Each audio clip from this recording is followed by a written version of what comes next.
Between two great rivers, on the very land where civilization itself was born, lies a country of staggering history and deep resilience. Iraq.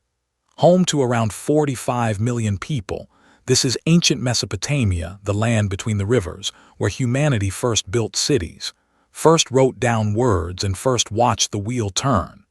It was here that some of the earliest empires rose and fell, that the first laws were written, and that the first great stories were told. It is a place of mighty ruins and golden shrines, of marshes and mountains and endless date palms, of a people famous for their warmth in the face of a long and turbulent past. This is Iraq, seen from above. Welcome to Aerial Atlas. Iraq covers around 438,000 square kilometers, and it is defined above all by two legendary rivers, the Tigris and the Euphrates.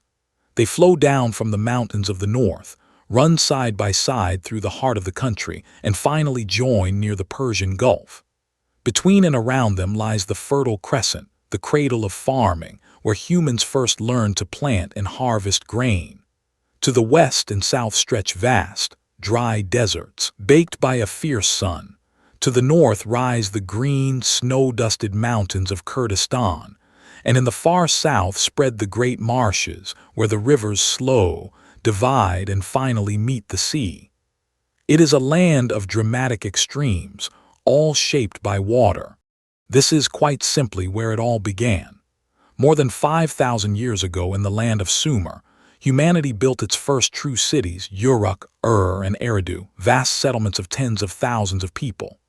Here, the Sumerians invented writing, pressing wedge-shaped cuneiform marks into wet clay tablets, many of which survive to this day.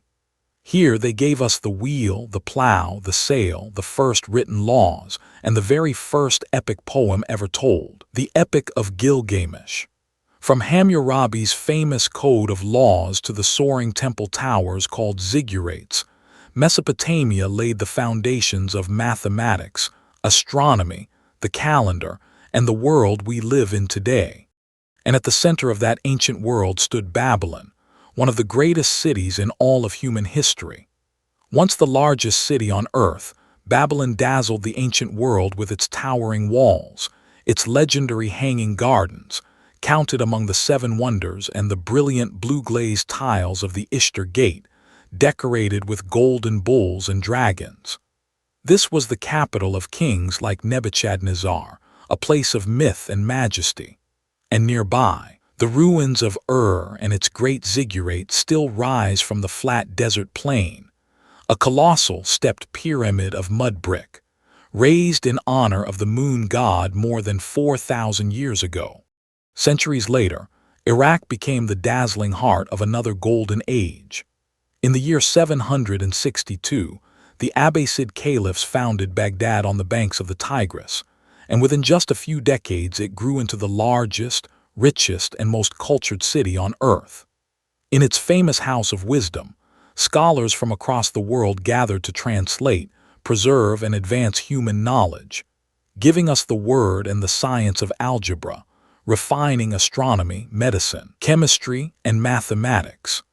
This was the Baghdad of the 1,001 Nights, a shimmering capital of libraries, gardens, and bazaars that lit up a global golden age of learning, while much of the world lay in darkness. Iraq is also a land of deep and sacred faith. It is home to some of the holiest cities in Shia Islam, Najaf and Karbala, whose magnificent golden-domed shrines, glowing above the rooftops, draw many millions of pilgrims from around the world each and every year, in one of the largest gatherings of humanity on the planet. But Iraq's spiritual story is far older and richer still, woven from many ancient threads. Some of the world's oldest Christian communities, who still pray in the language of Christ, the Yazidis with their unique and ancient faith, and the Mandeans, who follow the teachings of John the Baptist along the banks of the rivers, baptizing in the flowing water.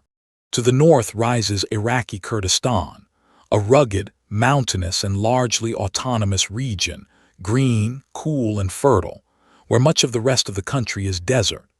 Its capital, Erbil, is crowned by a magnificent ancient citadel, a great earthen mound rising high above the modern city that may be the oldest continuously inhabited place on the entire planet, lived in without a break for some 7,000 years.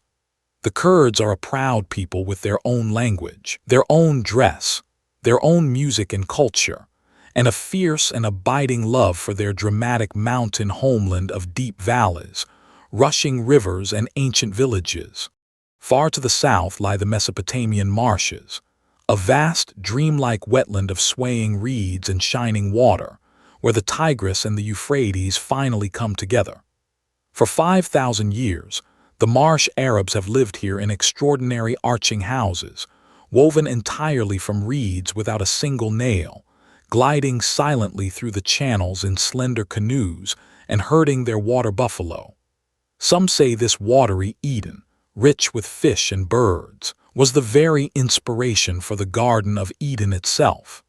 Deliberately drained and devastated within living memory, the marshes are now slowly, and hopefully coming back to life, recognized today as a UNESCO World Heritage Site.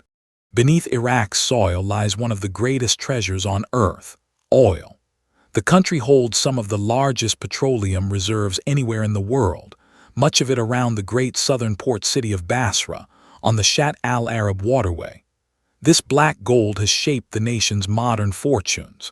Yet for thousands of years, Iraq's true wealth grew not below but above the ground in its date palms. This was historically the world's greatest producer of dates, its endless emerald groves stretching for miles along the rivers, heavy with sweet fruit, feeding a civilization that has farmed this same land, continuously, since the very dawn of recorded history. Iraq's modern history has been profoundly turbulent and often tragic. The 20th century brought it independence from empire, revolutions, decades of dictatorship, and a series of devastating wars that scarred the nation and its people again and again and again. Through invasion, brutal sanctions, and terrible hardship, ordinary Iraqis, mothers, students, shopkeepers, farmers, endured almost unimaginable suffering and lost so much. And yet, through all of it, they have held on and held together, rebuilding their cities, reopening their markets, and remaking their lives, with a quiet resilience and a stubborn, unbreakable hope that has astonished the watching world. For above everything, Iraqis are known for their extraordinary warmth and their legendary hospitality. To be a guest in an Iraqi home is to be treated like family, showered with food and welcomed with endless small glasses of strong, sweet amber tea. The cuisine is glorious and ancient. Maskoof, the prized river fish, split open and grilled slowly over an open fire by the water, tender dalma wrapped in vine leaves, rich, slow-cooked stews and grilled kebabs, flatbreads fresh from the oven, and dates served in 100 different ways.